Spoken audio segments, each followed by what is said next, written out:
August 1969 AD, corresponding to 1389 Hijrah, an Israeli extremist attempted to set fire to Al-Aqsa Mosque in the holy city of Al-Quds. The arson attack caused uproar across the Islamic world and sparked a wave of anger amid Muslim peoples.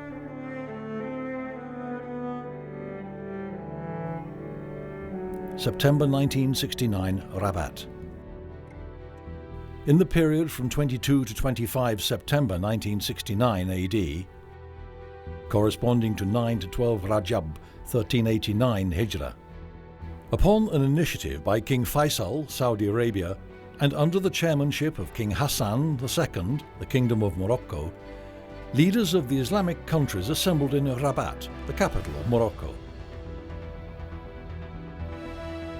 وإنما هي قرارات انبثقت عن اجتماع كان دافعه الإيمان وكان سببه إحراق المسجد الأقصى. In 1970, the foreign ministers announced the establishment of the headquarters of the OIC General Secretariat in Jeddah. The number of member countries was then 25 states. Today, the OIC boasts a membership of 57 member states, in addition to 5 observer states. The OIC is currently considered the second largest international organization after the United Nations. Since then, the establishment of OIC has been through different stages until it came today, 40 years now. At the 40th anniversary, we find that the starting point and where we end today is quite a big difference. But we owe everything to that great moment in 1969, to the great initiative taken in those days. This is why we should really understand that Organization of Islamic Conference is not a religious organization. It's a political organization. It's an umbrella organization when 57 countries are full members and 5 countries are observers. It is a unique example, and its particularity comes from historical facts, sociological facts, which combine different nations of the Muslim world under one allegiance to an idea of being all Muslim Ummah and belonging to one great framework. And I think OIC big mission is how to address this challenge. New York, 11th of September 2001.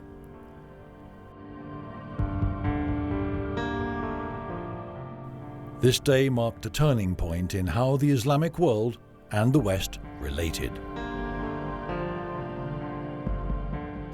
But we have to realize that if the West and Islam needs to have a peaceful coexistence, both Islam and the West should not be hostages to radical groups. And unfortunately, the radical groups in the West and in Islam, they are very happy with such an atmosphere. We as OIC, we're trying to marginalize these groups and to speak on behalf of the mainstream and the masses, 1.5 billion Muslim. They denounce terrorism, they denounce these radical activities, and they do not associate themselves with them. On the contrary, they associate Islam with being the religion of peace, history of Islam being a testimony for this peaceful coexistence for 14th century. After 2001, these developments called for the overhauling of the organization of the Islamic Conference, both in terms of vision and work. December 2005, Mecca. The deep-rooted reform process of the Organization of the Islamic Conference, OIC, started on the 1st of January 2005. Following the graceful invitation of the custodian of the 2 holy mosques, King Abdullah bin Abdulaziz, the leaders of Islamic countries convened an extraordinary Islamic summit. The primary goal was to be one and together. أيها الأخوة الأعزاء، إنني أتطلع إلى أمة إسلامية موحدة وحكم يقضي على الظلم والقهر، وتنمية مسلمة شاملة تهدف للقضاء على العوز والفقر. كما أتطلع إلى انتشار الوسطية التي تجسد سماحة الإسلام، وأتطلع إلى مخترعين وصناعيين مسلمين وتقنية مسلمة متقدمة. Before the convening of the summit, the custodian of the two holy mosques, King Abdullah bin Abdulaziz, called for a meeting of Muslim scholars to discuss the situation of the Muslim Ummah. Accordingly, a forum attended by 100 Muslim scholars and thinkers from all over the world was held. They held brainstorming sessions during which they explored ways and means to face up to the challenges faced by the Ummah. The summit endorsed the OIC 10-year programme of action, which forms a clearly defined roadmap supported by a new vision based on solidarity in Islamic action. October 2006, Makkah al-Mukarramah. In the context of political action to solve problems of the Muslim world, the organization of the Islamic Conference gathered political and religious leaders and enabled them to reach an agreement to put an end to the sectarian conflict in Iraq. This document was read out publicly in all mosques throughout Iraq for fratricidal bloodshed to stop. The Makkah document served as a manifesto both to the Islamic world and to the non-Muslim world.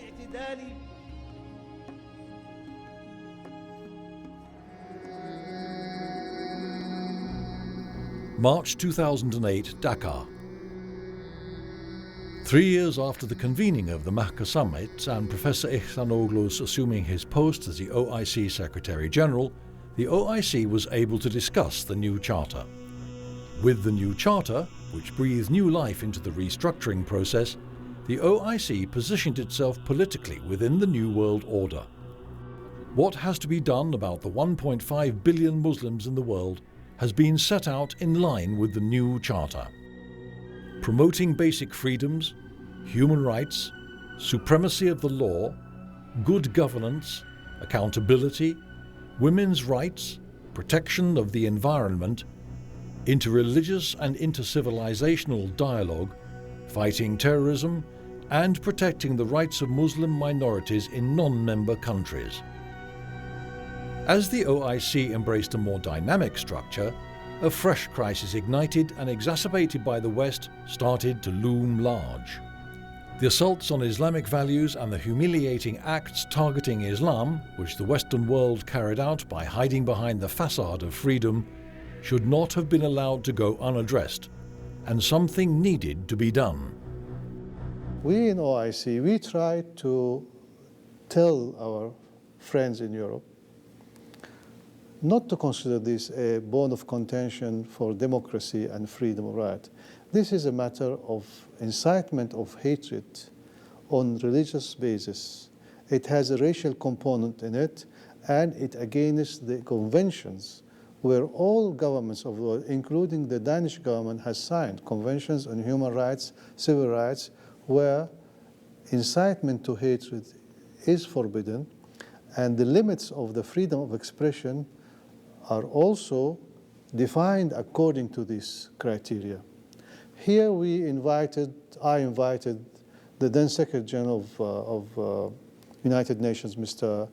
Kofi Annan, and the High Representative of the European Union on Foreign Policy, Mr. Javier Solana, to sign with me an international appeal to the world to calm, from one side, the big reaction took place in the Muslim world, in the public opinion, and also to invite those who are inciting hatred against Muslims by these publications to be more careful and respectful to the others. We tried our best, and we are now, through the United Nations General Assembly and through Human Rights Council in Geneva, we have managed as OIC group to pass certain resolutions to counterpart this campaign of incitement of hatred and xenophobic and racial discrimination against Muslims. With this purpose in mind, an observatory was established at the OIC General Secretariat to monitor all forms of Islamophobia. Its task is to draw up weekly and monthly reports and keep the ministers of foreign affairs in the member states informed about the annual developments unfolding in this connection. The hardships faced by Muslim communities living in non-Muslim countries may be attributed to obstacles of a structural nature, foremost of which is the lack of a formal relationship between Muslims and the governments of countries where they live, while racism, with its multiple forms in certain states, constitutes the major part of discrimination. Additionally, the fact that Muslims lack sufficient and adequate places to perform their religious rites represents another obstacle.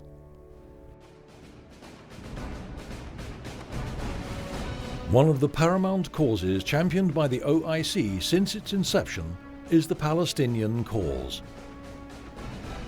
Palestine is the wound that is still bleeding in the Muslim world. Based in Rabat and chaired by the Moroccan monarch, the Committee of Al-Quds emanating from the OIC has extended for a long time unwavering support to the Palestinian struggle for the establishment of an independent state with Eastern Al-Quds, or Jerusalem, as its capital. The Palestinian issue is the major item on the agenda of the OIC. And this is the direct reason for the establishment of the OIC. The OIC believes that the solution should be the establishment of a Palestinian state on its territories with East Jerusalem as its capital and retrieve all inalienable rights of the Palestinian people. The OIC has supported the Arab Initiative, which is based on a formula for peace, for land, and has also been involved since the Annapolis process in an international quest for peace. The OIC has been working on the issue at different levels, be it at the diplomatic level, engagement with the Quartet, with the United Nations, and through all other diplomatic efforts. The organization of the Islamic Conference never hesitates to raise its voice to expose Israel's practices and operations and contain them. The OIC, which has been interacting with other international bodies about this issue, is also following it with other international bodies with great determination through its offices at the United Nations. Efforts pertaining to the Palestinian issue do not stop at building a unified Islamic stand on the issue, but other efforts have been made to unify the Palestinian ranks.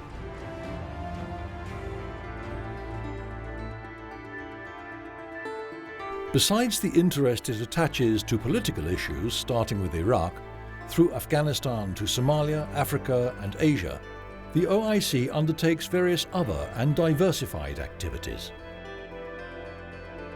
Work is ongoing to establish a unified Hijri calendar and make sure that the religious festivities are marked on the same date across the Islamic world. As part of social action, steps are being taken to improve the role of women in society. In fact, the OIC has adopted an action plan for women's advancement, whose discussion started out at the first ministerial meeting in Istanbul in 2006 and at the second ministerial meeting in Cairo in 2008. In order to address this matter, it was decided that an organization on women to be established with its headquarters in Cairo. It will formulate mechanisms likely to eliminate gender inequality and differences between genders. The OIC has allotted a special place for the protection of the rights of the child in line with its new action plan. Humanitarian action is one of the OIC's prioritized activities at international fora. Indeed, the OIC seeks to ensure rapid intervention and coordination of the operations in the event of threats or crises. It also endeavors to organize humanitarian aid, not only provided by the OIC and the international community, but also by other parts of the world. Besides Afghanistan, Bosnia-Herzegovina, Sierra Leone and Gaza, where the OIC has been conducting aid operations on a permanent basis, Yemen, Mozambique, Niger and Banda Aceh also feature amongst countries where the OIC makes active contributions in times of crisis. The OIC seeks to articulate an integrated economic policy with a view to supporting trade among the member states. It works intensely in such areas as supporting development in Africa and wiping out poverty. The Islamic Development Bank, founded to support the economic platform for social development, provides loans to projects and businesses on the basis of equal participation. The steadily rising trade volume among the OIC member states shows that the efforts of the OIC are paying off.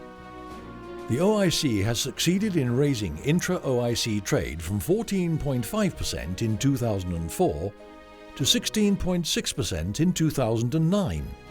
Endeavours slated for developing science and technology in the member states fall within the OIC's priorities, because there could be neither progress nor development without science and technology. Creating an atlas of discoveries is on the list of what the OIC intends to achieve. Moreover, the OIC seeks to ensure that nuclear technologies are used for peaceful purposes. In the field of healthcare, the OIC seeks to involve the member states in formulating sound policies in a bid to fight epidemics, particularly polio in children. Reaching out to 1 million mothers and their babies a year, reducing maternal and infant mortality, training midwives, providing basic emergency services for first aid centres, and setting up computerised units to monitor first aid services are also among the targets to be attained through international cooperation. The work conducted has culminated in establishing cooperation between the OIC and the Global Fund to fight AIDS, tuberculosis, and malaria. The OIC ardently supports the promotion of environmental awareness and cooperation in a world beleaguered by global warming and threatened by steadily dwindling water resources. The OIC maintains constant communication with relevant UN agencies, trying to alleviate the adverse effects on the environment of economic development.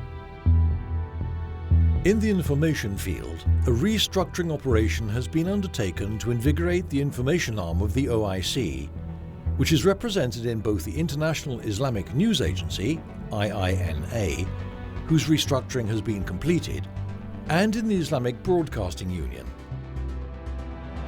Among the early institutions to be established was the Islamic Development Bank, which has managed to serve the member states in the financial and funding fields, while it has assisted them in the development domain. The volume of the IDB's funding for the development projects in Muslim countries has exceeded $64 billion. With regard to cooperation among the member states in the domains of education, science and culture, the responsibility falls on the Islamic Educational, Scientific and Cultural Organization, ISESCO. Researching and developing Islamic history, arts and culture is the task of the Istanbul-based Research Center for Islamic History, Arts and Culture, ERSICA. This organ seeks to delve into the roots and foundations of Islamic civilization. The International Islamic Fiqh Academy strives to work out solutions to problems prevailing in our age by drawing inspiration from the Quran and the Sunnah, the sayings and living habits of the Prophet Muhammad, peace be unto him, both of which provide the theoretical and practical foundation in the Islamic world. The headquarters of these organs are located in illustrious cities across Saudi Arabia, Turkey, Morocco, Niger, Bangladesh, Pakistan and Uganda. The top decision-making authority in the OIC is the Islamic Summit Conference of Kings and Heads of State and Government of the Member States. This conference convenes once every 3 years and takes decisions in response to current needs and developments. But the real task of putting to practice the decisions made by the Summit Conference lies with the General Secretariat under the Secretary-General. The Council of Foreign Ministers holds an annual session to examine the best means and ways of embodying the general policies of the OIC and following up on the proper implementation of resolutions and decisions. The OIC conducts its work from its Jeddah-based General Secretariat along with its 3 liaison bureaux in New York, Geneva, Baghdad, efforts are currently ongoing to open an office in Brussels. The OIC spearheads active diplomatic work while it plans to build a new and outstanding headquarters that fits its standing after the custodian of the 2 holy mosques, King Abdullah bin Abdulaziz, generously granted the OIC a 40,000 square metre plot of land and undertook to finance fully the construction project. The new headquarters will be an architectural landmark that marries Islamic tradition and architecture. It's composed of 2 parts. The vertical tower houses the office section and meeting halls, with each workspace in the office providing a breathtaking view of the landscape, and the 160-metre tower itself standing as a beacon. The second part consists of a spacious conference hall linked to